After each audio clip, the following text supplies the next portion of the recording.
Hi ಎಲ್ರಿಗೂ ನಮಸ್ತೆ. So ಇವತ್ತು ಬ್ಯಾಚುಲರ್ ರೂಮಲ್ಲಿ ಒಂದು ಅವಲಕ್ಕಿ ಮಾಡೋಣ ಅಂತ ಮಾಡ್ತಾ ಇದ್ದೀನಿ. ಸೊ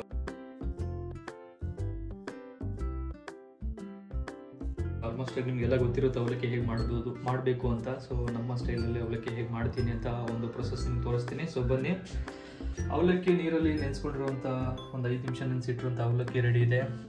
ಇಲ್ಲಿ ಲೈಟಾಗಿ ಒಂಚೂರು ಜಿಂಜೀರು ಇದೆ, ಆನಿಯನ್ನು, ಕ್ಯಾರೆಟು, ಟೊಮೊಟೊ, ಕ್ಯಾಪ್ಸಿಕಮ್ಮು, ಮೆಣಸಿನ್ಕಾಯಿ, ಒಂಚೂರು ಕರಿಬೇವು. ಸೊ ಇಲ್ಲಿ ಆಲ್ರೆಡಿ ನಾವು ಒಲೆನೂ ಹತ್ತಾಗಿದೆ, ಬಾಣಲಿನೂ ಇಟ್ಟಾಗಿದೆ.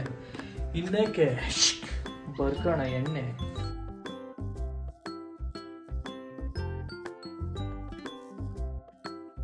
ಸುಮ್ಮನೆ ಏನು ಗೊತ್ತಾ, ನಮಗೆ ಹಂಗೆ ಅವಾಗ ತಿಂತಿರ್ಬೇಕಾದ್ರೆ ಸಿಗ್ತಾ ಇರಬೇಕು ಒಂದೊಂದು. ಅವಾಗ ಏನಾಗುತ್ತಂದ್ರೆ ಇನ್ನೊಂಚೂರು ಮಜಾ ಜಾಸ್ತಿ ಸಿಗುತ್ತೆ. ಇದನ್ನು ನೋಡಿ, ಈಗ ಬನ್ನಿ ಇಲ್ಲಿ. ಸೊ ಈಗ ಆಗಿರೋದನ್ನ ನೀಟಾಗಿ ಒಂದು ಕಡೆ ಹಾಕೊಂಡು. ಸೊ ಈಗ ಪ್ರೊಸೆಸ್ ಸ್ಟಾರ್ಟ್ ಆಗುತ್ತೆ. ನಾರ್ಮಲಾಗಿ ಎಲ್ಲರೂ ಹೇಗೆ ಮಾಡ್ತಾರಲ್ಲ. ಸೊ ಇಲ್ಲಿ ನಮ್ಮಲ್ಲಿ ಸಾಸಿವೆ ಲೈಟಾಗಿ, ಸಾಸಿವೆ, ಜೀರಿಗೆನೂ ಹಾಕ್ಬೋದು, ಬಟ್ ನಾವು ಹಾಕೋದು ಬೇಡ. ಸೊ ಫಸ್ಟಿಗೆ ನಮ್ಮ ಮೆಣಸಿನ್ಕಾಯಿನ ಹಾಕೋಣ. ಈ ಕರಿಬೇವು ಇದೆಲ್ಲ ಹಾಕಿದಾಗ ಒಂದು ಸೌಂಡ್ ಬರುತ್ತಲ್ಲ, ಆ ಸೌಂಡ್ ಕೇಳೋಕ್ಕೆ ಒಂಥರ ಮಜಾ ಚೆನ್ನಾಗಿರುತ್ತೆ. ಸೊ ನೆಕ್ಸ್ಟು ಆನಿಯನ್ ಏನಂದರೆ ನಾವು ಯಾವ ಥರ ಕಟ್ ಮಾಡ್ಕೋಬೇಕು ಅನ್ನೋದ್ರ ಮೇಲೂ ಸ್ವಲ್ಪ ಟೇಸ್ಟ್ ಚೆನ್ನಾಗಿದ್ದಾವೆ. ನೆಕ್ಸ್ಟ್ ಏನಿಲ್ಲ, ಒಂಚೂರು ಲೈಟಾಗಿ ಕ್ಯಾಪ್ಸಿಕಮ್ಮು ಇದ್ರೆ ಹಾಕಿ.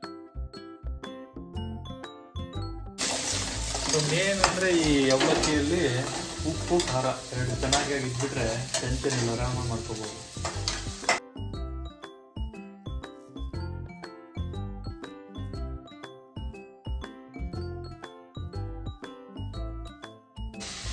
ನೋಡಿ, ಇದು ಕ್ಯಾರೆಟ್ ಒಂಚೂರು ಬಿಟ್ಕೊಂಡಿದ್ದೆ, ಇದು ಒಂಚೂರು ಟೇಸ್ಟ್ ಚೆನ್ನಾಗಿರುತ್ತೆ. ಇದು ಲಾಸ್ಟಲ್ಲಿ ಹಾಕ್ಬೋದು, ಸ್ವಲ್ಪ ಬಿಸಿಲು ಒಂಚೂರಲ್ಲಿ ಹಾಕ್ಬಿಟ್ರೆ ಒಂಚೂರು ಚೆನ್ನಾಗಿರುತ್ತೆ. ಚಿಕನ್ ಹಾಕ್ಬೇಕಂದ್ರೆ ಈಗ ಉಪ್ಪಿಗೆ ಬರೋಣ. ಸೊ ಉಪ್ಪು ಎಷ್ಟು ಇಂಪಾರ್ಟೆಂಟ್ ಅಂದರೆ, ನೀವು ಎಷ್ಟು ಕಡಿಮೆ ಹಾಕಿದ್ರೆ ಕಡಿಮೆ, ಜಾಸ್ತಿ ಹಾಕಿದ್ರೆ ಜಾಸ್ತಿ. ಸೊ ಬೇಕಾದ್ರೆ ಸ್ವಲ್ಪ ಕಡಿಮೆನೇ ಹಾಕ್ಕೊಳ್ಳಿ, ಯಾಕಂದರೆ ಜಾಸ್ತಿ ಆದರೆ ಕಡಿಮೆ ಮಾಡೋಕ್ಕಾಗಲ್ಲ, ಕಡಿಮೆ ಆದರೆ ಜಾಸ್ತಿ ಮಾಡ್ಕೋಬಹುದು.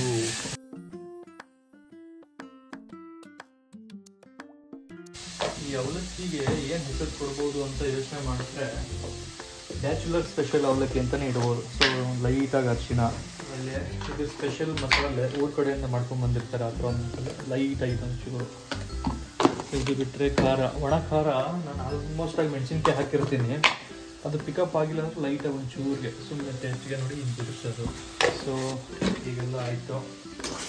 ಸೊ ಇದು ಒಂಥರ ಗೊಜ್ಜು ಥರ ರೆಡಿ ಆಗಿಬಿಡುತ್ತೆ ನಿಮಗೆ.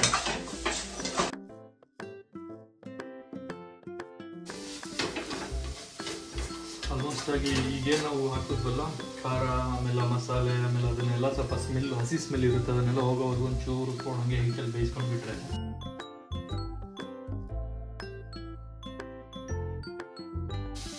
ಸೊ ಅಡುಗೆಗಳಲ್ಲಿ ಏನಂದರೆ ಮಾಡೋ ವಿಧಾನಗಳು ಸಾಕಷ್ಟು ಹಲವಾರು ರೀತಿ ಇದ್ರೂ ಮೇನ್ ಇಂಪಾರ್ಟೆಂಟ್ ಇರೋದು ಟೇಸ್ಟು.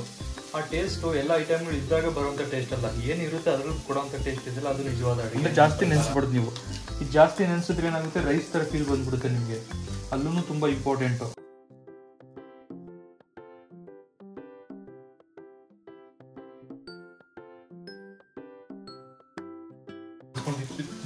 ನಾವು ಉತ್ತಿ ಹಾಕ್ಬಿಟ್ಟು ಪಾತ್ರೆನ ಹೀಗೆ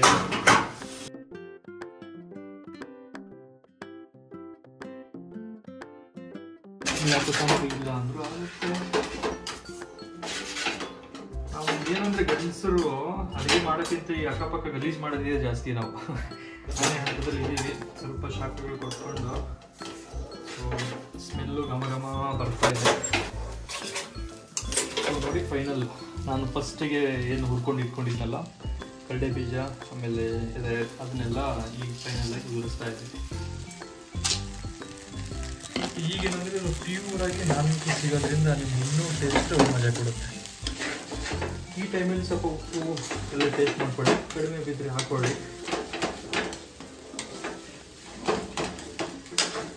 ಓಕೆ, ಫೈನಲ್ ಆಗಿ ರೆಡಿ ಆಯಿತು ಇವತ್ತಿನ ಬ್ಯಾಚುಲರ್ ಅವಲಕ್ಕಿ. ನೋಡಿದ್ರಲ್ಲ, ಒಂದು 5 ನಿಮಿಷನೂ ಆಗಲಿಲ್ಲ. ಸೊ ಇಷ್ಟೇ. ಸೊ ಈಗ ಟೇಸ್ಟ್ ಮಾಡೋಣ ಫೈನಲ್ಲು ಟೇಸ್ಟ್ ಹೇಗಿರುತ್ತೆ ಅಂತ. ಸೊ ಏನೇನು ಇದಕ್ಕೆ ಹೆಚ್ಚಿಗೆ ಆಗಿದೆ, ಏನೇನು ಕಡಿಮೆ ಆಗಿದೆ ಅಂತ.